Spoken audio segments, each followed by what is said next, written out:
किसी भी देश में युवाओं का सामर्थ्य तभी उस राष्ट्र की शक्ति बनता है जब उसे सही अवसर मिले, जब उसे सही दिशा मिले और जब उसे अपनी ही धरती पर बड़े सपने देखने, उन्हें पूरा करने का भरोसा मिले।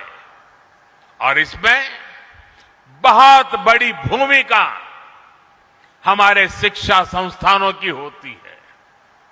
मुझे खुशी है कि आज भारत में शिक्षण संस्थाओं की संख्या लगातार बढ़ रही है। पिछले 12 वर्षों में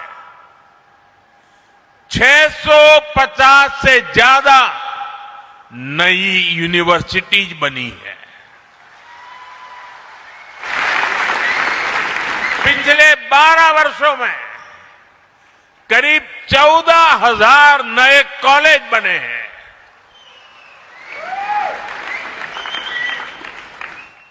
4,000 से ज्यादा नई आईटीआई बनाई गई है।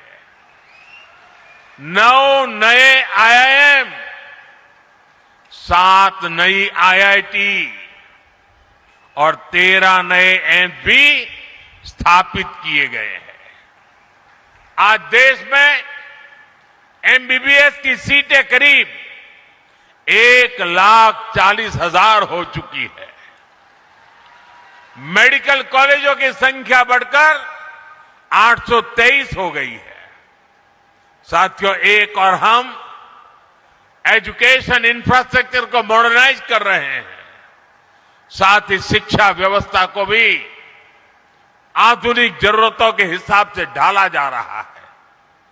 नेशनल एजुकेशन पॉलिसी भारत के युवाओं को 21वीं सदी के अनुरूप तैयार करने का माध्यम बन रही है।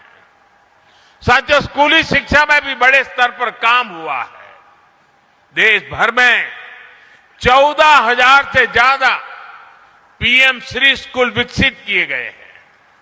शिक्षा केवल किताबी न रहे, बच्चों में इनोवेशन और साइंटिफिक टेम्परामेंट विकसित हो, इसके लिए 10,000 से ज्यादा अटल टिंकरिंग लैब स्थापित हुई है। साथियों, स्वामी विवेकानंद जी राष्ट्र उत्थान के लिए शिक्षा के साथ साथ समानता को भी उतना ही अहम मानते थे। शिक्षा में भेदभाव न हो, अवसरों में भेदभाव न हो, आज ये देश का विजन बन गया है। आज बेटियां भी सैनिक स्कूलों में एडमिशन ले रही हैं। एनडीए में बेटियां राष्ट्र के लिए योगदान दे रही है। आज मेडिकल और इंजीनियरिंग जैसी पढ़ाई मातृभाषा में करने की सुविधा हो गई है। इससे भाषा के आधार पर अवसरों में होने वाले भेदभाव पर लगाम लग रही है।